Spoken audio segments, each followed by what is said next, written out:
let you know that this meeting is being recorded. We do have 2 team members that are monitoring the chat. So if you have questions or comments throughout the meeting, please place them in the chat. Also, please be on the lookout in the chat for links to various pieces of information that we'll go over during this meeting. We have a really large and robust and exciting agenda. So please take full advantage of and pay attention to the chat for messaging. Also, we will try our best to stay on schedule. So there may be some timekeeping cues that will also be posted in the chat. And that's for those of us that are also helping to make some presentations. The first screen that we have here is our agenda. So you can just take a look at that, and everyone will receive this packet of information. So you can click on different links as well moving forward of this PowerPoint today. Tracy has that been sent out to everyone?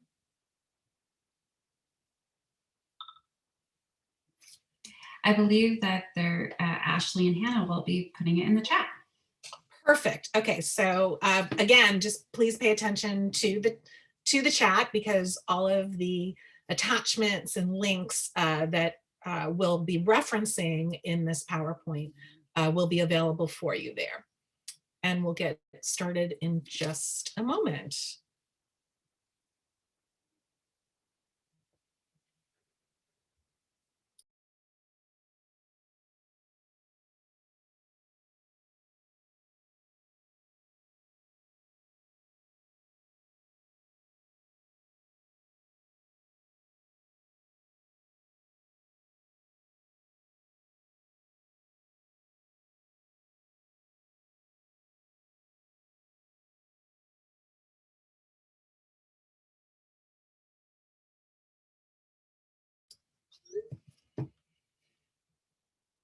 Okay, so thanks again, everyone, for joining us this afternoon for our annual membership meeting and the exciting launch of the DC Colab.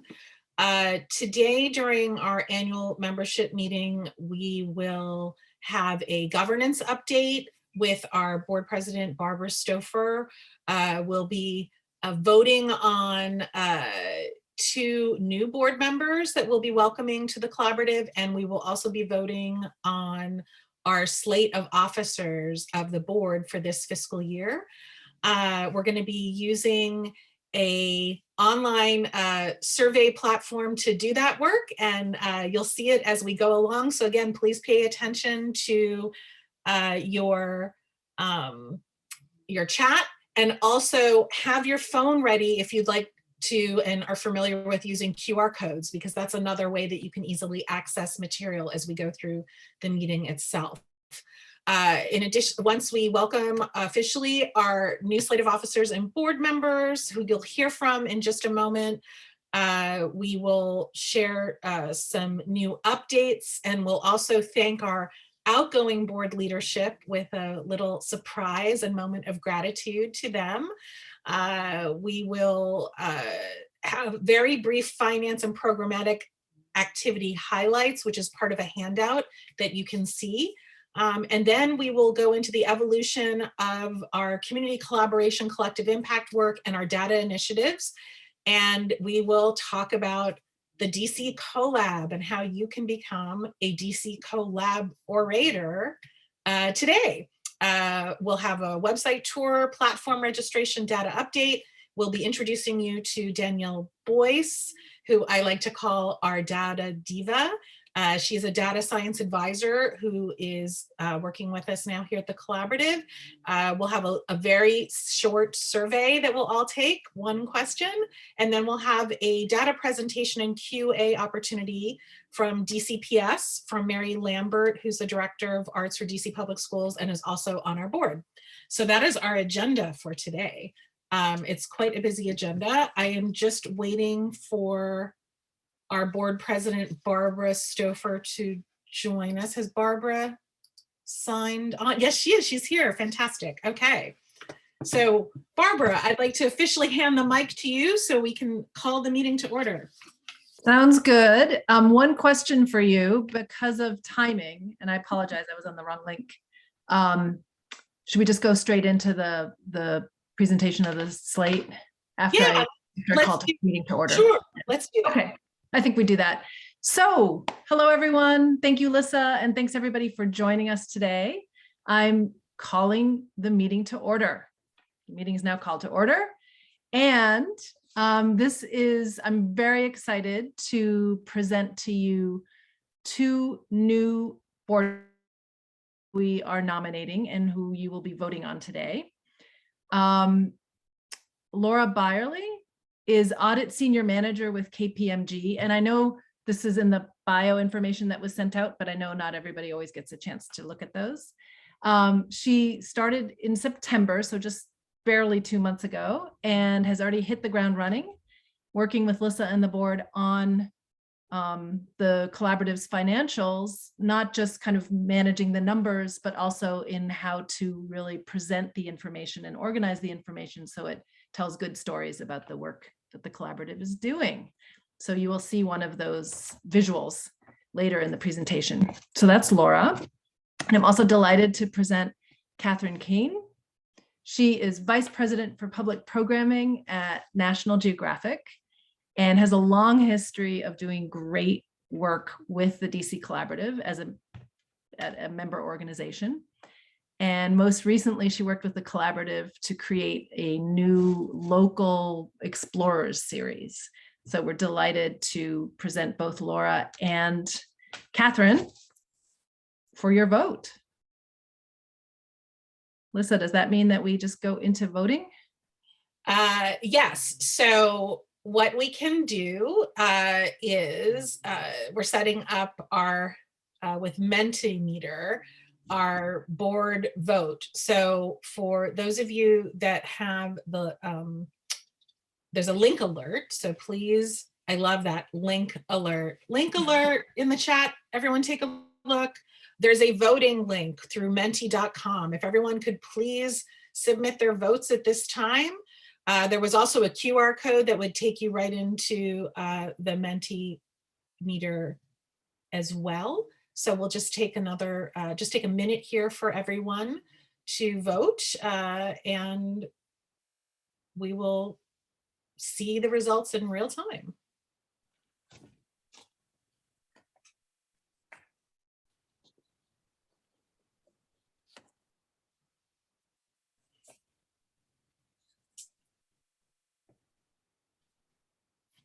Let's see. And this is something that everyone can vote on. All members of the collaborative can vote, and actually some of our members can even either abstain or vote for themselves as members of the collaborative as well. And it looks like we're getting pretty close to majority of participants. There are currently 47 participants in this meeting. So let's all try to get our votes in. And if anyone is having a problem and would like us to help them get their vote in, can they please just post that in the chat? And we will make sure to help assist you. We'll be able to get through the next vote a little faster because this is our first time working together on this. So right now we're at about 35, 40, we're doing well. Has everyone locked in their votes?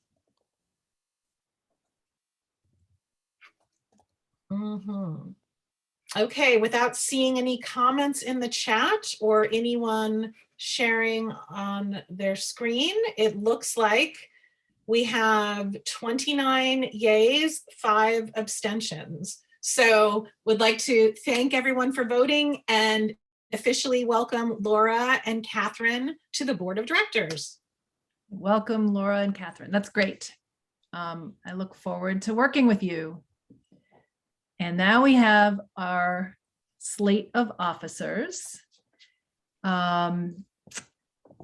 First, I'm going to present Kent Withicombe. He's with the Public Education Project at the Washington Lawyers Committee. And he joined the DC Collaborative Board in 2019, has been a source of steady calm and excellent advice during this very unusual couple of years, year and a half, 2 years.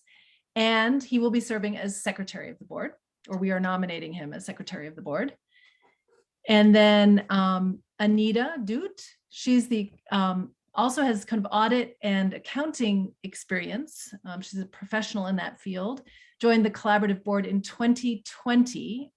And just think about this, March of 2020, and served as treasurer from the very get-go. And in that capacity, well, she picked a tough year again, year 2 to be treasurer. And she kind of helped us navigate financials throughout the past couple of years, and has agreed to serve as vice president of the board. So she's transferring her treasurer responsibilities to the very capable Laura Byerly, whom I introduced earlier and who was just voted in as a new board member. So she's agreed to step up right away like Anita did and serve as treasurer. And now I'm going to turn the kind of metaphorical mic over to Lissa. Okay. Thanks, Barbara. Yes, and just to add on, Laura has already been working very closely with me on the financials and very much appreciate that. And the Q1 financial report that you'll see is a new way for us to visualize our financial data. And we thank Laura for that. So this is, in addition, we, last but not least, we have our board president for nomination here, and that is Barbara Stouffer, who's also been a longstanding member of the DC Collaborative in her professional capacity at the National Museum of Natural History, and was co-president of the DC Collaborative Board, along with Linda Harper, for the past 2 years, and has served on the board for the past, I believe, 4 years. So a real wealth of expertise in leadership of the organization and in leadership of the organization during some of our most challenging times. So this is our slate of officers for FY22, and I see everyone is already starting with their voting. And again, just a reminder, there is a link alert, and the voting link is in the chat.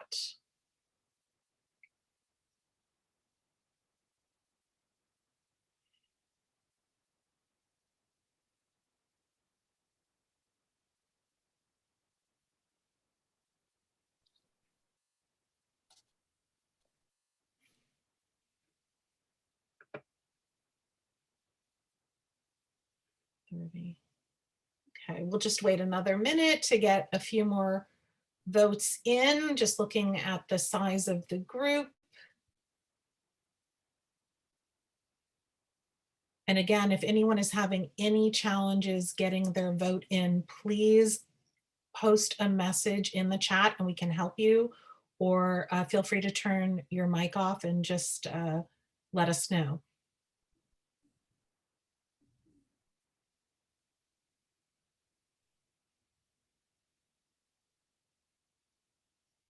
Okay, well, it looks like once again, we have a majority with 23 yays, 5 abstentions. So I think we can officially welcome our FY22 slate of officers who have already been working hard. We've had 2 executive committee sessions already, and as executive director, I most sincerely appreciate each of their leadership and already jumping in so thoughtfully for all of the work that we've already started in our fiscal year, which started in June of this year. So welcome to our new official slate of officers of the board. Thank you.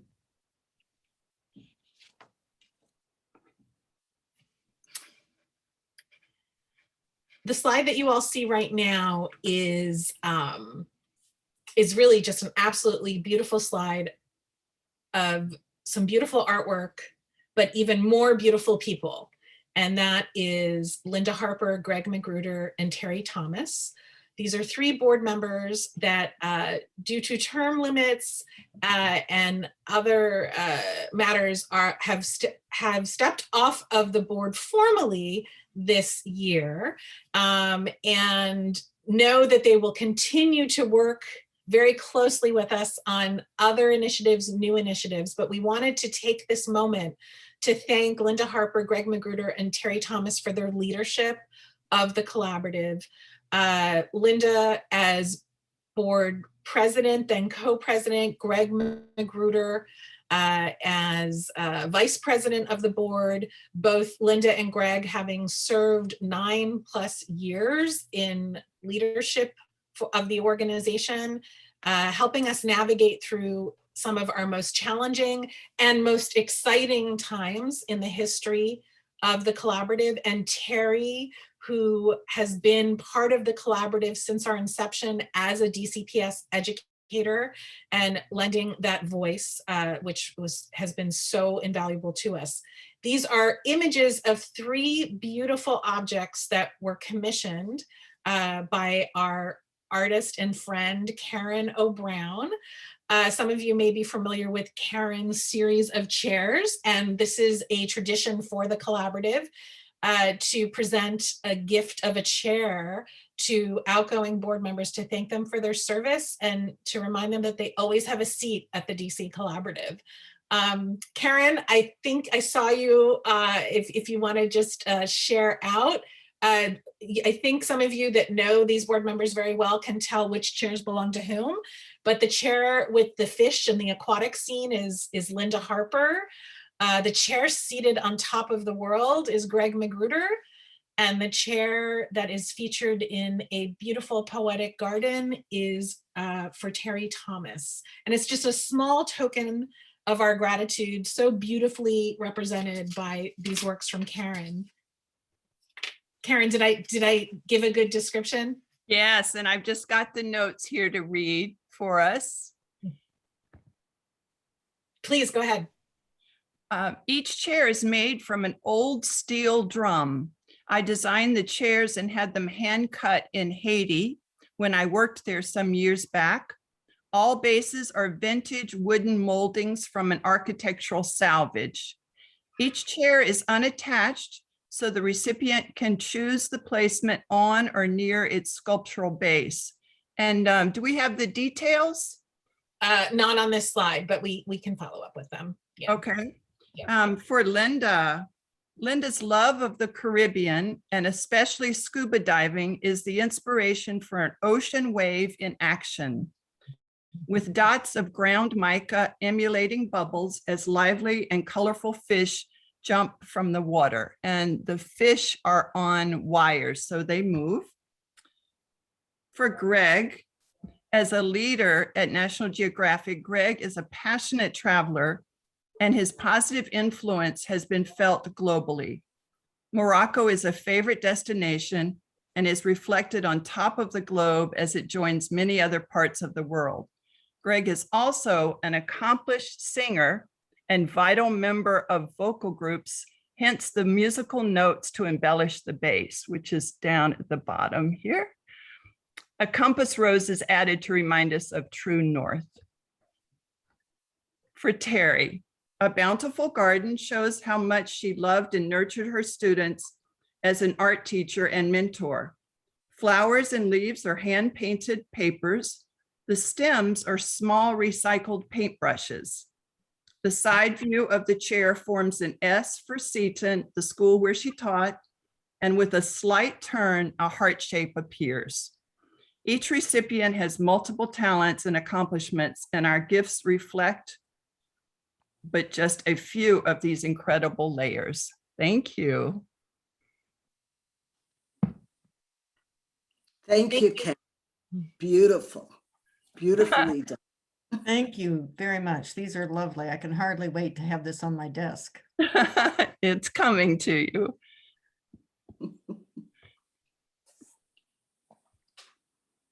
Yes, thank you again. And thank you, Karen, for those beautiful descriptions to describe 3 beautiful people who have done so much to support the collaborative, and we know will continue.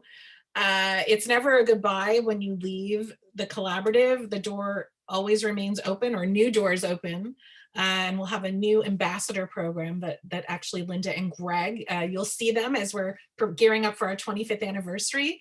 They will continue to help us navigate our ways through some new initiatives.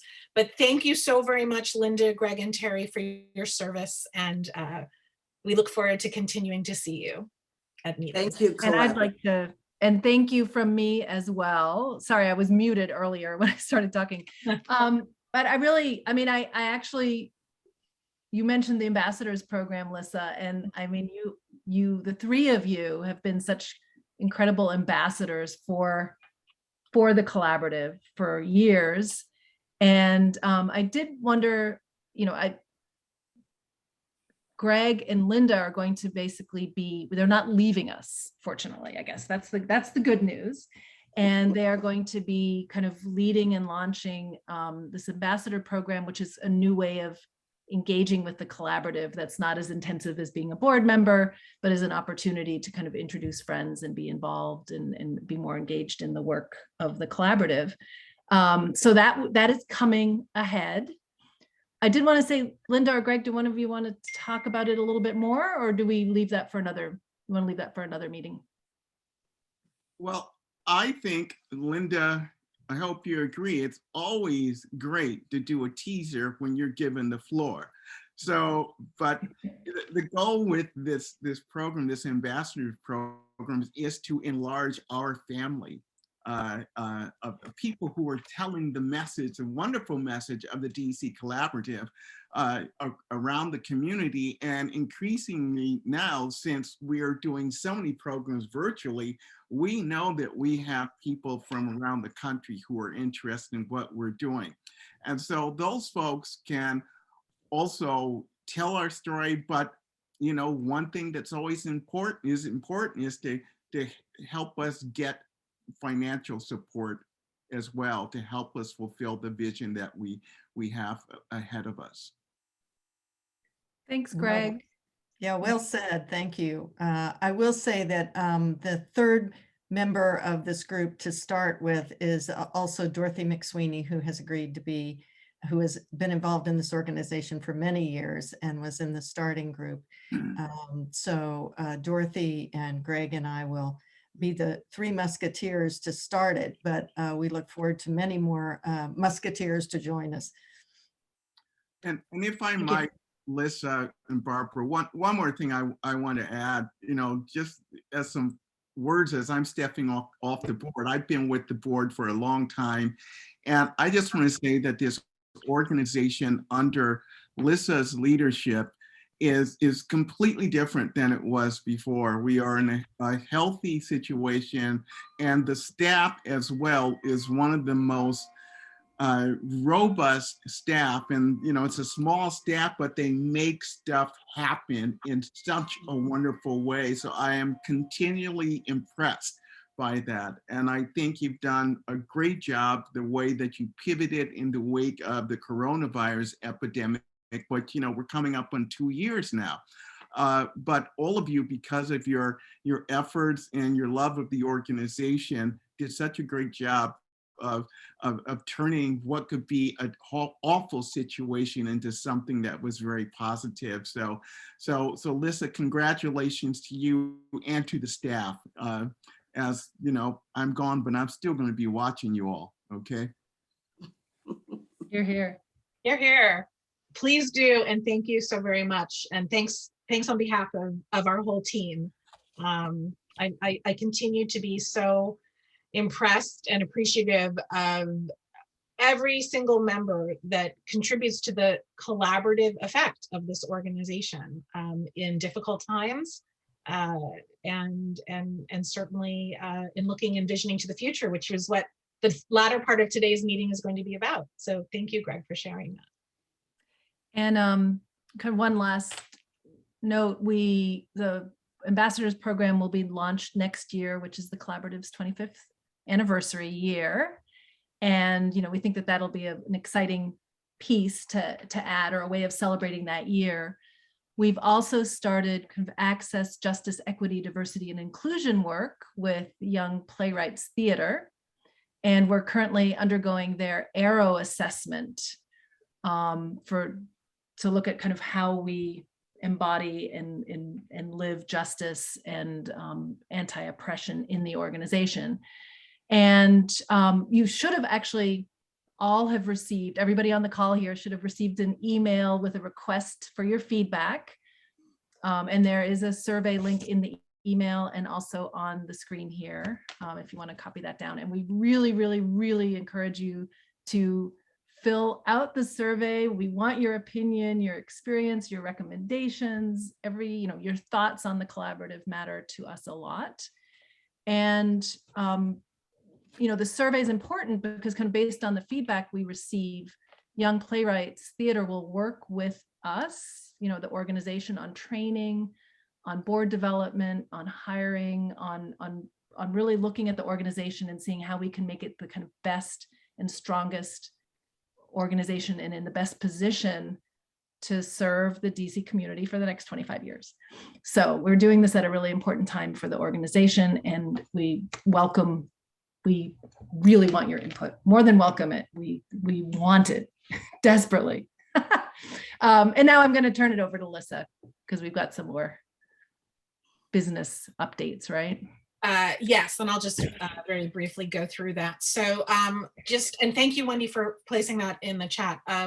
YPT, Young Playwrights Theater, which is also a member of the DC Collaborative, as you know, has a program that they are working on as consultants with us. It's called Arrow, and that's Abolishing Racism and Oppression in the Workplace.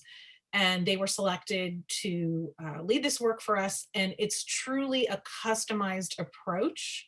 And for those of you that may have worked with them through Washington Theater, you may be familiar with that.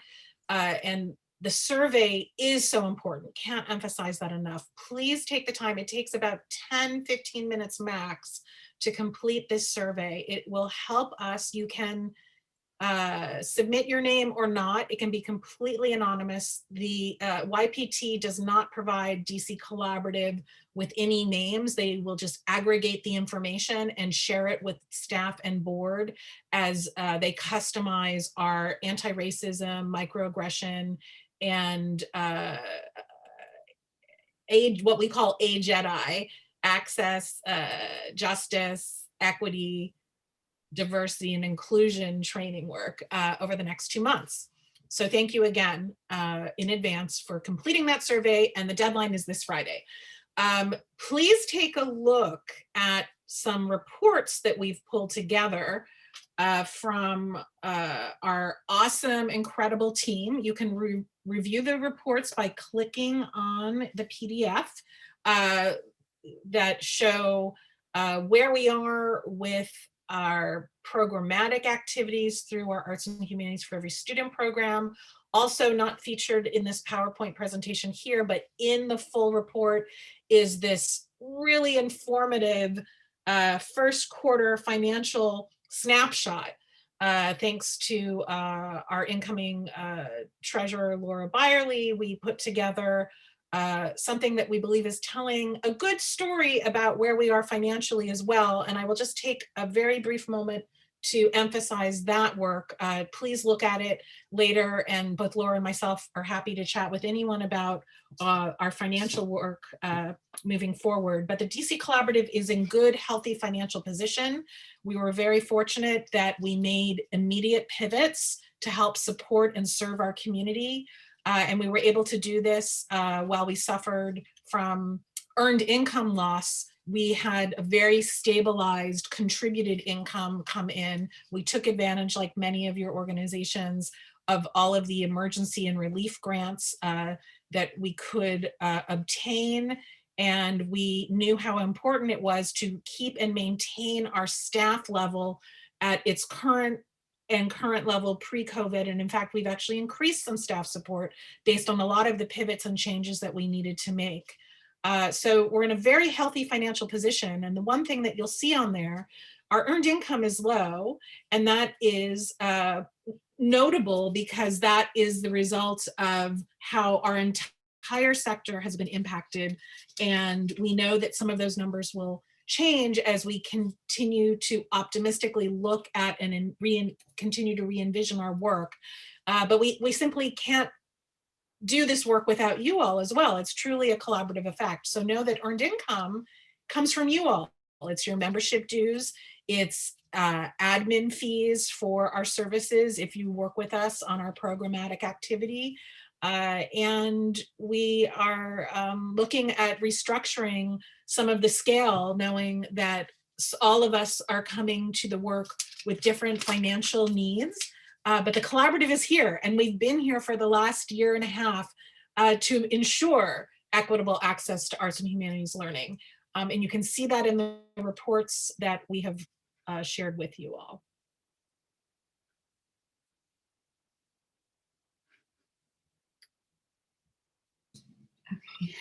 Thank you, Lisa. So yeah, there should have been a link alert in the chat.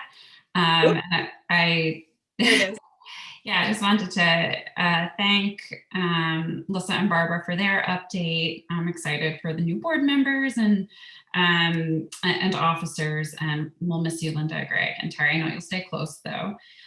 So I'm going to make my part of this a little more brief because we're a little over on time. But I wanted to, okay, so switching to the DC Colab, I wanted to talk about the core value of the new platform that Wendy's about to go over. So the community collaboration have always been the core of the DC Collaborative's mission.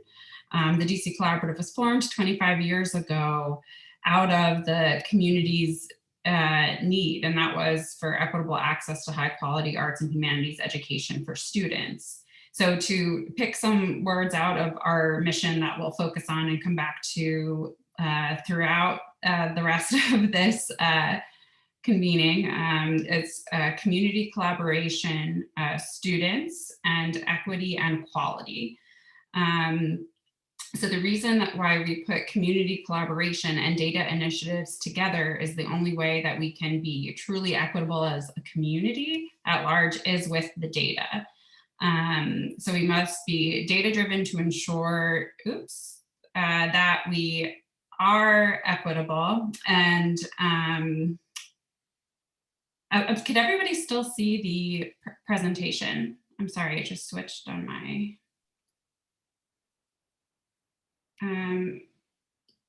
Tracy, I can see it still, but it's not in full screen mode. Oh, okay.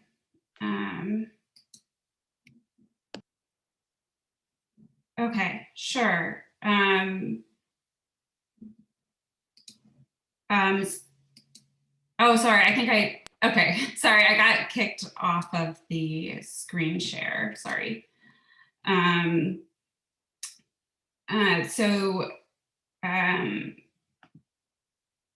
Yeah, so the only way we can be truly equitable as a community and is with data. And we want to make sure that our goals and our needs are driven by the community too.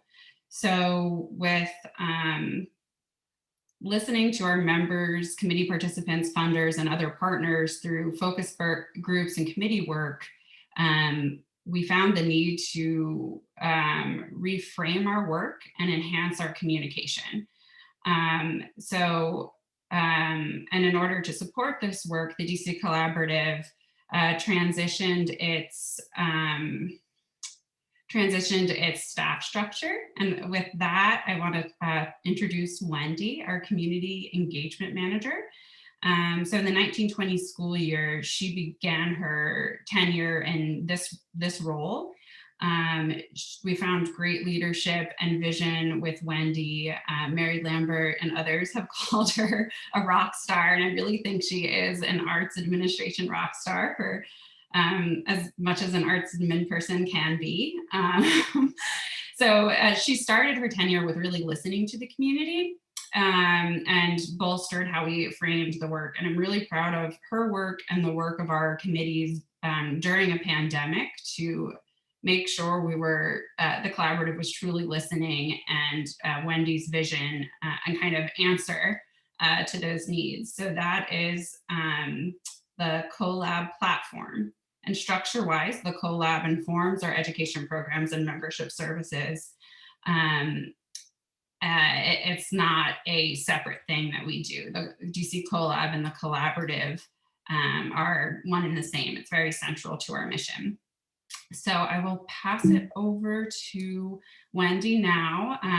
You can take a look at this graphic that she designed later with the collaborative, with our colors as the foundation, and CO, collaboration as a core value of the platform. Just wanted to emphasize that students and delivering high quality programs equitably is center to that mission. So, and we do that by collaborating. So Wendy, I will pass it over to you. Hi, everybody. Let me share my screen and hopefully it's going to work the same way that Tracy's did. Can everyone see? Let's see. Can everyone see? Okay. So I'm just going to do a quick kind of walkthrough of the platform, which is dccolab.org, and you should have received the link in the chat.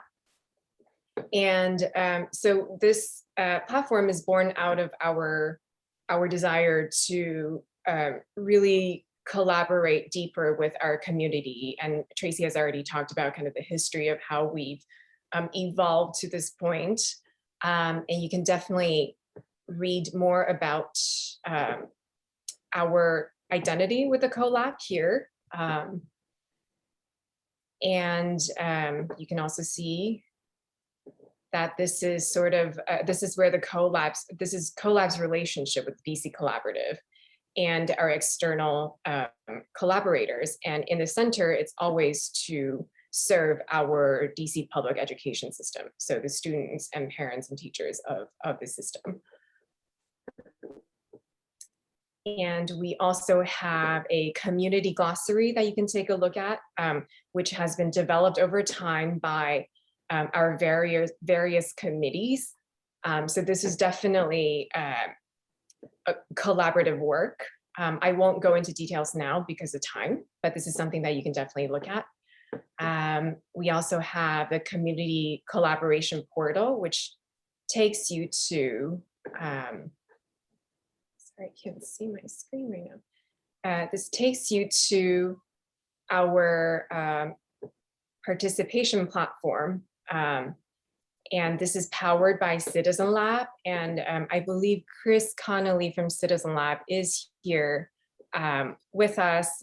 And this is a system that we've been working with that started actually their work in Brussels, and they moved their business to the US. And then we're really excited about using this new kind of this portal for all of our committees to do collaborative projects together. So at the moment, if you can log on, I think the link should be there too in the chat. If you can go to this site and sign up, we can sign up together. Not all of the questions are required at sign up. So you can go back to the platform later to finish all of the questions that are asked during sign up. And please let us know if you have any questions right now, because I'm already registered, so I can't really go through the steps here with you, but it's pretty self-explanatory. And I'm going to sign in just so you know what it looks like.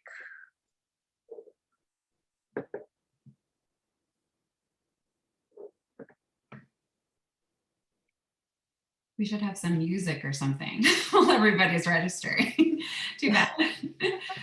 Unless anyone wants to start singing or something. No, okay. And Chris from Citizen Lab, I don't know if you want to say hello or say anything about Citizen Lab. This is such a cool platform. If you want to do a quick intro, that would be great while people are signing up. Yeah, hi there. Chris Connolly from Citizen Lab. We are a civic tech company, so we work primarily with public sector organizations. So that includes Colab and local governments globally to help facilitate public engagement on various levels. And so it's been an absolute pleasure to work with Wendy and Tracy over the last few months to get this set up. And I'm really excited to see the great work that's forthcoming on it. So nice to meet everyone, and thank you for having me here today. Thank you, Chris. Thank you so much for being able to make it today. So I'm just going to let everybody sort of, register today whenever you have time, and then I will keep going. And here on the platform, you can see that we have projects. And this is where all of our committee projects will take place. For example, my committee, which is assessment and evaluation, which I co-chair with Addie and James and we have events coming up like the workshop with Dr. Data Diva Danielle, which I will also introduce right after my presentation. So this is kind of a starting point of what our committee is working on. And I also know that over this last year, many of you have participated in focus groups when it comes to the 17-18 collective impact surveys and the data visualization that came out of the survey collection. And we have the new survey here as a project on the platform that we will also send out emails about soon, precisely Monday, actually, of the first survey that will go out. So this year, the survey is being cut down into 4 smaller parts based on the categories that they belong to. One is programming and services, one is finances and operations, reach and engagement, and the last one is COVID recovery and resilience. What is also different about this year's surveys is that you will have to be registered through the platform and then enter the survey through the project right here on the platform. And the survey is made with Typeform, which is another what is it called, tool that we've been using that visualizes the data very quickly. And it gives you an approximate kind of, time left over, how much time you need to complete the survey. And you can also move forward without having to answer all of the questions. So you can move back and forth to see the questions first. But if you need a PDF version of the surveys, you can also download it here in case if you need to share with somebody else within your organization that you're completing the surveys with. And also there are 3 different parts to 3 different phases to each survey. One is data collection, and then data analysis, and then committee's input and feedback, which we will talk to our committees about once we have all the data that we collect. Okay, so right now I'm going to go back to our House of Data, which is on the colab.org, dccolab.org platform. This is where we have visualized the 1920 collective impact data, some data at a glance, and then also dashboards, which I think many of you are familiar with because of all the focus groups that we've had earlier this year. So this is a dashboard, a Tableau dashboard that shows you the count of arts and humanities services that were served in each DCPS school. So this map only shows DCPS schools, not including the public charter schools in DC.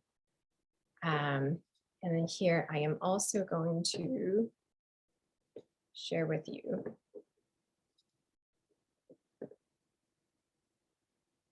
Other visuals. Just wait a second.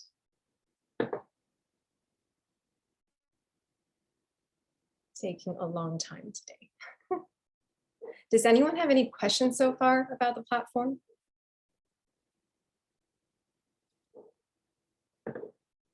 Okay, so can everyone see the visuals here? So we had 65 organizations and 9 teaching artists and practitioners participate in the 1920 Collective Impact Data survey. And what we found was 86,000 participations by DCPS and DCPCS participants. And that could have included teachers, students, chaperones or administrators. And this number is compared to the 93,987 students that were enrolled in DC public and public charter schools in the 1920 school year. So I have to say this is a pretty good number, even though, you know, we don't know how accurate it is, but it's not bad. And we had an average of 57 organizations that out of the survey takers that served each of the 8 wards. So that's 88% of our organization survey takers. And Ward 4 came out top with the highest number being served. We also had 71% of organizations that stated that they prioritize arts and humanities education in their mission statements, whereas 100% teaching artists and practitioners prioritize arts and humanities education in their mission statements. This is all great. Here is a graph of the disciplines offered here, and then the count of DCPS students served by grade band.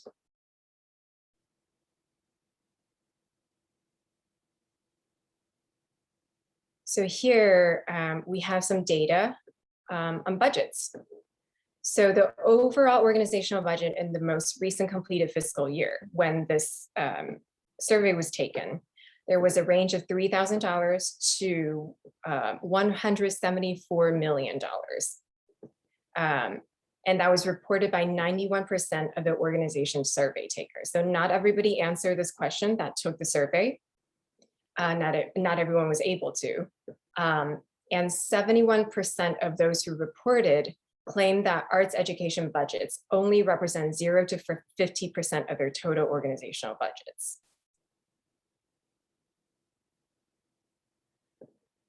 And here we have the types of organizations, mostly nonprofits, some government funded out of the survey takers. And of course, financial loss due to the COVID-19 pandemic. So organizations reported an overall financial loss of ranging from $600 to $84 million. So on average, organizations saw their budget shrink by 20% due to the pandemic. And of the organizations that reported, education departments saw financial losses ranging from $600 to $550,000. And that's about 46% of the overall financial losses. So what is the takeaway for us is that this data suggests that even though education departments within arts and humanities organizations make significant contributions, as we've seen from the previous page of data, they receive relatively low levels of funding, and they also suffered disproportionately high levels of financial loss due to the pandemic. So this is something that we will obviously continue to explore as we roll out the new 2021 school year's collective impact survey with better framed questions in the new survey based on everything that we've learned from our community and the focus groups. So I think this data is about to get very, very interesting in the new year. And here is a graph of just the greatest barriers that teaching artists and organizations reported as their barriers to widening student reach and engagement. Okay, so let's see. And you can also go back to the website and connect with us by joining our committees or signing up for our newsletter.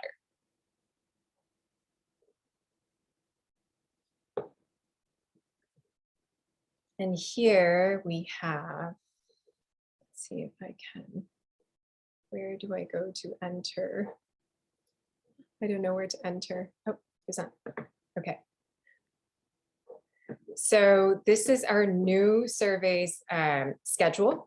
So right now we're hoping that everybody will sign up for the Colab and register. And starting Monday, we will be sending out the Programming and Services edition. And this is the following schedule. So as I mentioned before, there are 3 phases to each survey. We will be doing a data collection, a data analysis phase, and then committee input and feedback at the end. And now I want to introduce everybody to our Dr. Data Diva Danielle, who will be joining us, who has joined us already on much of this work that I've done, who has given lots of really good advice. And I kind of serendipitously met her online because she was volunteering her time to work with arts and humanities organizations. And we will be having our first data webinar on December 1st with her leading the webinar. So Danielle, I'm going to hand the mic over to you. Thanks, Wendy. Thanks for that introduction. And I know we're going to do another little quiz. The comment should be in the chat, the link to go to, that will gauge your comfort level with data. As Wendy said, I'm a data analyst, or now they call us data scientists. I've been doing this so long, they've changed the title of our work. I work at Johns Hopkins currently. I mostly do rare disease. I have a little boy with rare disease, and I also volunteer a lot of my time to support small nonprofit parent groups who are creating patient registries and working with pharma companies. And I have 4 kids altogether. During the pandemic, all of our museums closed and we were devastated. And these are our friends, I take my kids to different museums every weekend. So I wanted to do something. And I thought, well, data science skills are hard to come by and usually pretty expensive. So maybe that's something that I can do. And I actually launched my own study on organizational resilience of cultural organizations during the pandemic. That hasn't been published yet, but it will be. And so found Wendy and this group, and was so impressed by everything that they were already doing. And they really didn't need as much help as they thought. But one of the things that we're working on is just this notion of becoming data driven, and how can I serve and support this community to really participate and collaborate as much as you really want to, and to get over any fears or concerns that you have about your data. So I just want to be a resource, and I'm here to help you all. So I hope you come to our webinar series, and we want it to be fun and humorous and lighthearted. So thank you very much. I'm very impressed with the organization. Thank you, Danielle. So I believe in the chat there is another Mentimeter link where you can submit how you feel or what your comfort level with data. And you can also comment if there's anything specific that you would like me to cover, or something that you're working on that really scares you, or that you're excited about, or you want to try. Any feedback that you have, I can incorporate into our webinars.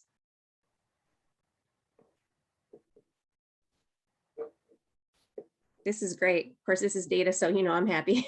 I think what I want to say too is that the middle option, where it seems to be averaging, is I want to know more, but for some reason it's not showing up on the screen. So it goes from scared to nervous to wanting to know more to confident, and then to super excited. That's great. Yeah. So think about your grant proposals and, you know, all the things you're asked to measure, you want to measure, your surveys and those types of things, challenges you've had in the past. There's no issue too small. I'm just here to support you. So our first webinar with Danielle will take place on December 1st. And the webinar will be called How to be a Data-Driven Leader. And then the second workshop we will have with her will be called BYOD, which is Bring Your Own Data. And it will be a workshop. And that will take place on February 2nd of next year. And we're so thrilled and so grateful for your time and talent, Danielle.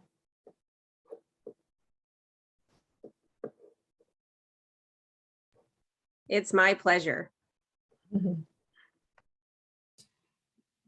Daniel, thank you very much. I'm going to pass it over to Mary Lambert next for the DCPS data and partnership presentation. Mary is our closer, but don't forget to RSVP for the webinar too, so you can be a data diva also.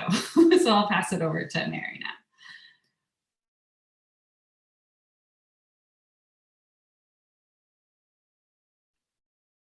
Hi, everyone. Sorry, I started sharing my screen and forgot to unmute myself.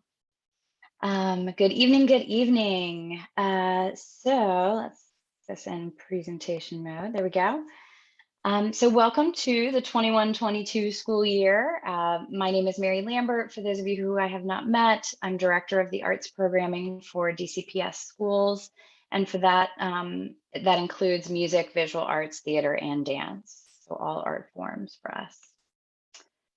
We were fortunate enough this year to have, or actually it started last year, but a partnership with Mr. Holland's Opus Foundation, where they came in and did a full audit of all of our arts programming. And we were actually the first district that they came in to do an audit on visual arts as well as music. Typically, they've only done music programs.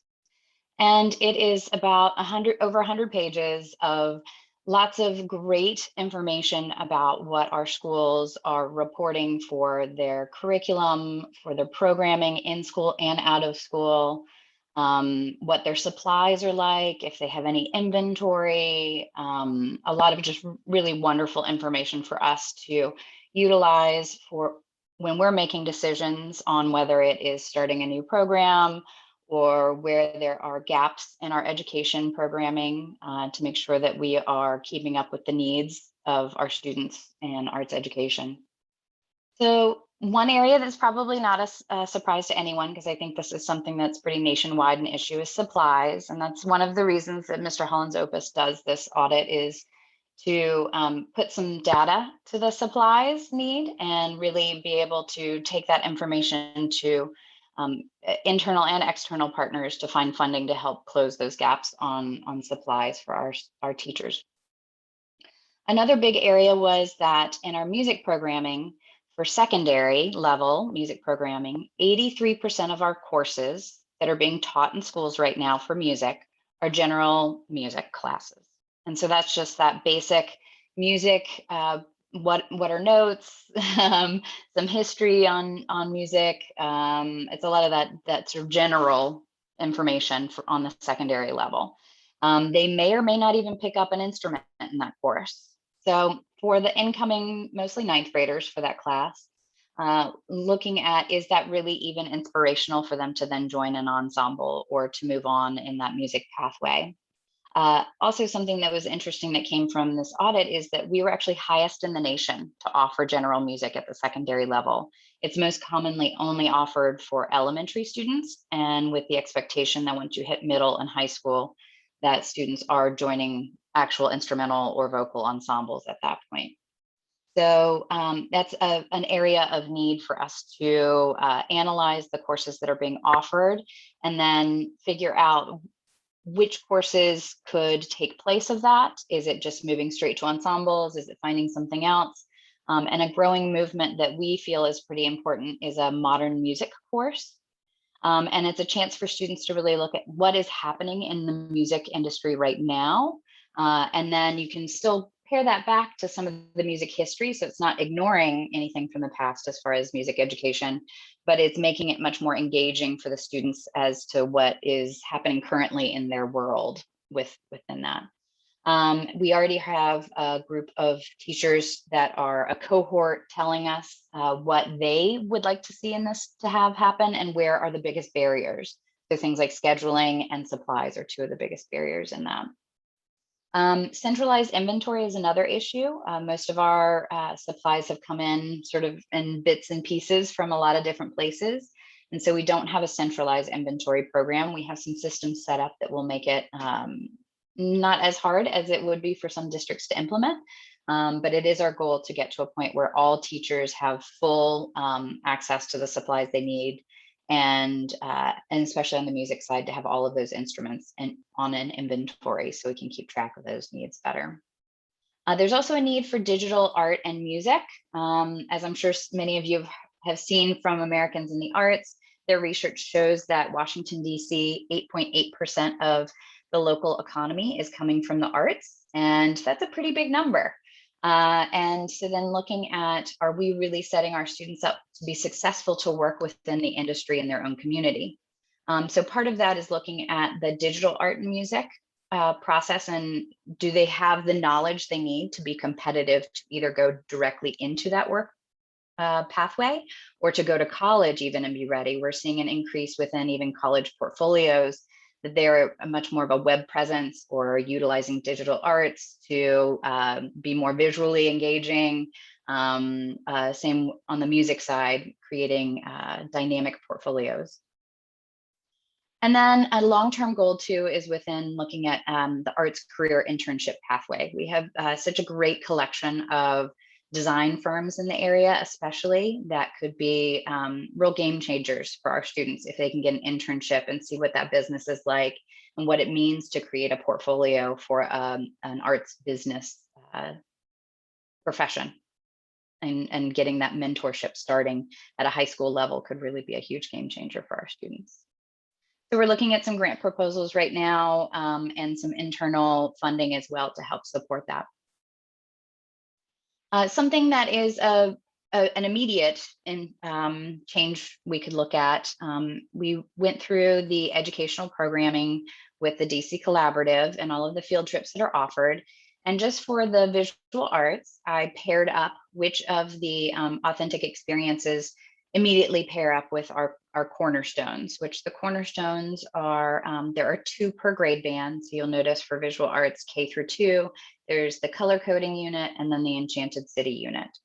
And these cornerstones are meant to be if a teacher can only choose 2 units, because maybe they're only teaching the students for 1 term or 1 semester, they can definitely get to these 2. And we have that sort of leveling to know that all of the students are getting these 2 really powerful units within their art education career at DCPS. And also we know our students are very transient too. So if they move from one school to another, that there's a level setting of where they're growing within the grade bands.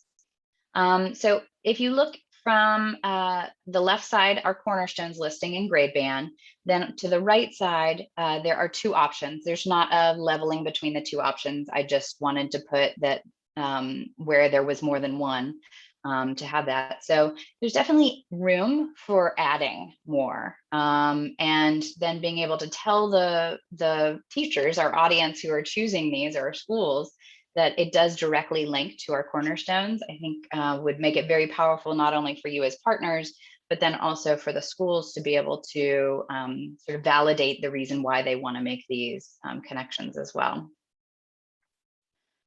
And then when we look at high school, there really was not anything that directly links to these 2. And I would like to also offer up too that you go to artsdcps.com.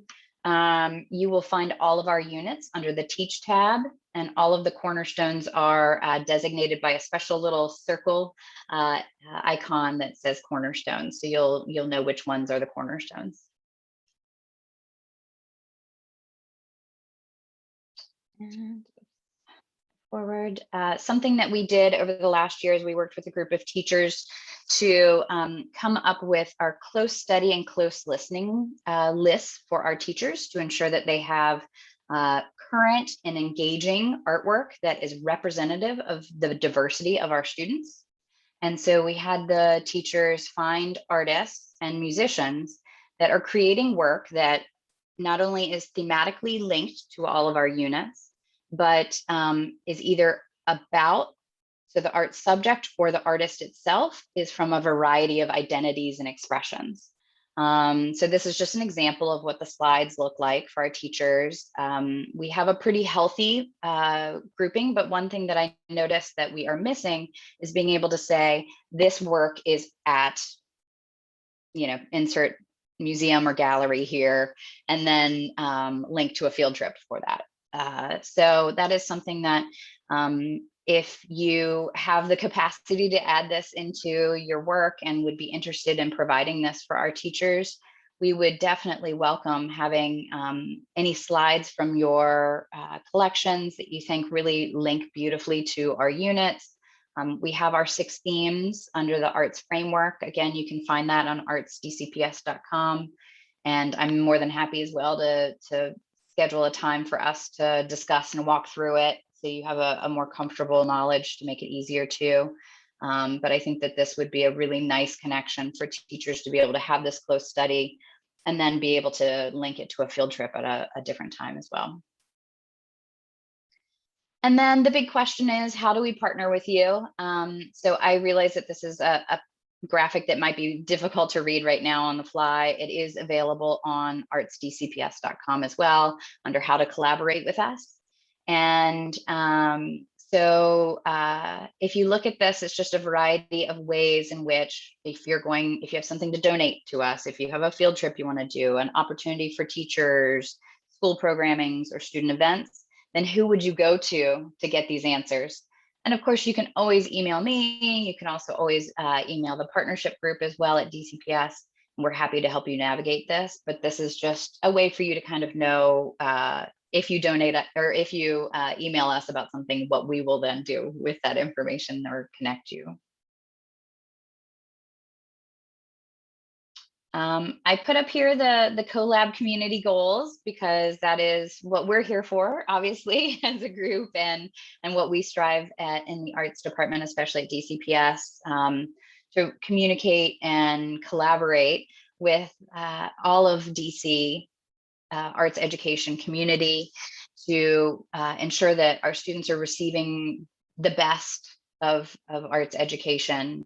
And we want to support the fact that we are so fortunate to live in DC and have so many rich experiences that I would love to make sure that we support that, but also want to try and make it as easy as possible for you to work with our groups in creating these experiences for our students too.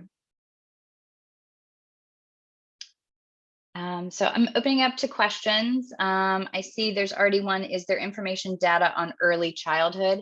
No, there is not. They were sort of grouped into the elementary.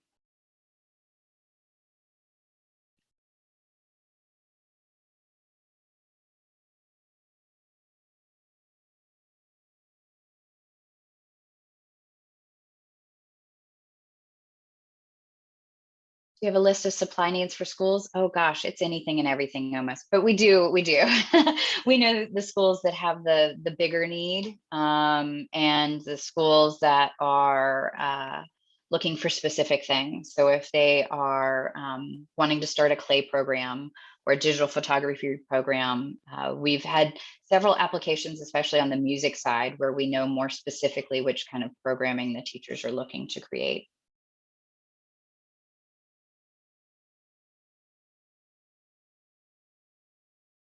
I'm just going to stop sharing if anyone wants to come off mute, I welcome you to do that as well. More comfortable.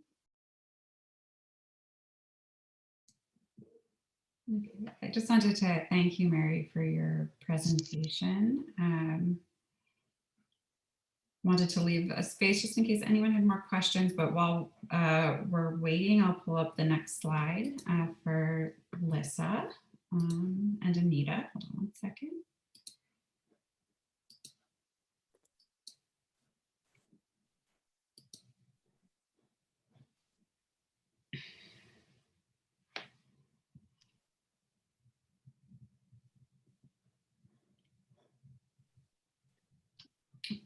Should I start, Tracy?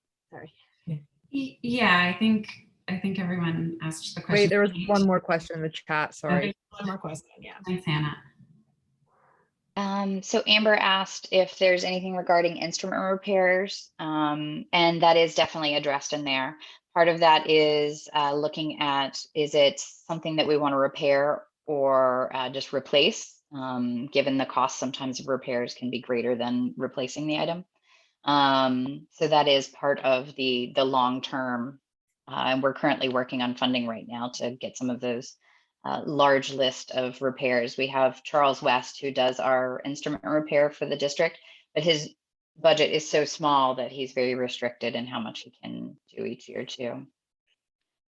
And then Karen asked when the cornerstones start. So they actually start in pre-K 3. We have a single pre-K for music and a single pre-K cornerstone for visual arts, and actually for theater as well.